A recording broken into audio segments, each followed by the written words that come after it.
California Democratic Senator Dianne Feinstein to step down are getting louder and coming from inside her own party. The 89-year-old Feinstein has not voted in the Senate since February and revealed in March she had been diagnosed with shingles. Democratic Congressman Ro Khanna of California became the first member of Congress to call for her to resign when he tweeted Wednesday that Feinstein can, quote, no longer fulfill her duties.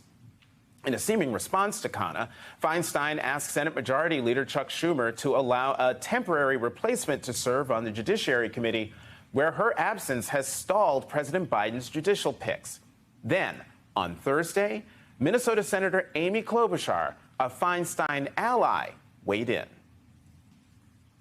I want to see what happens in the next month or so. You give her that time to be able to come back. But if she can't come back month after month after month with this close Senate, that's not just going to hurt California. It's going to be an issue for the country. So we take her at her word. She's coming back. Let's see what that date is. Joining me now is California Congressman Ro Khanna, who also just returned from a trip to rural areas in key states to promote high-tech jobs, and we'll talk about that in a moment. Congressman, thank you very much for coming back to the show. What moved you to issue such a strong and vocal call for Senator Feinstein to step down? Jonathan, I have a lot of respect for Senator Feinstein's public service, but we just heard from the CEO of Planned Parenthood, we're in a crisis in this country, a crisis of an assault on voting rights and women's rights. We have a rogue judge, a single judge, who is taking away the abortion pill from women. You have an appellate court that is saying you can't mail that pill to women. The single biggest thing this president can do with the Republican House is confirm judges. And Senator Durbin has said that we're not being able to confirm judges every day that goes by because Senator Feinstein is unable to be there. And I just think for the good of the country, for confirming these judges, let's have someone who can vote. And part of the problem is, without Senator Feinstein, there's an even split between Republicans and Democrats, and as a result, nothing can happen as long as there is a 50-50 split. Congressman, what's been the reaction from other Democrats to your vocal call?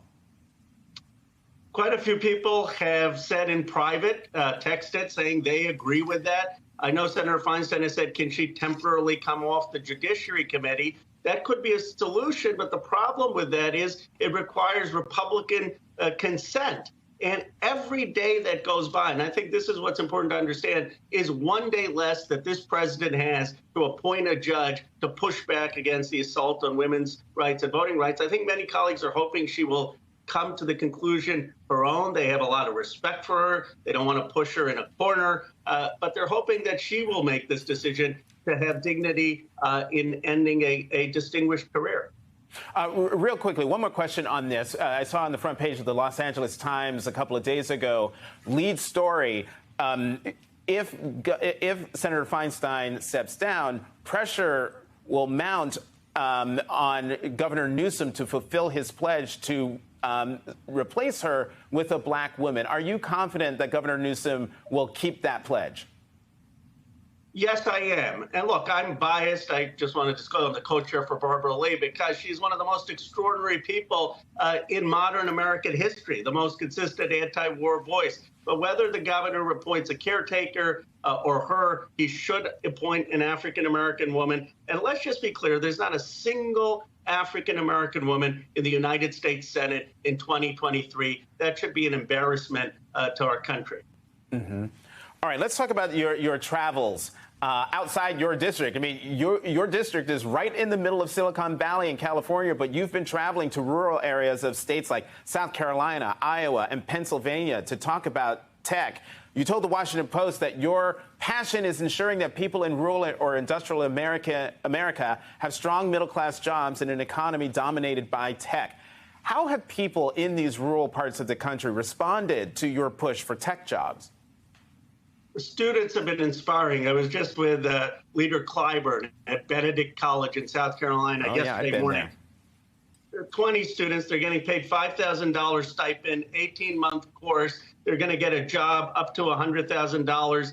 It's life-changing for many of these students. And one of the points that was made there is the African-American community, as you know, Jonathan, was excluded from the agricultural revolution, excluded from the industrial revolution. They shouldn't be excluded from the digital revolution. I once had the honor with the late John Lewis of writing an op-ed together where John Lewis said technology rights are the new civil rights. And we were also in rural Iowa, rural Pennsylvania. The point is, whether you want to go into manufacturing, healthcare, television, retail, technology is going to be a big part of it.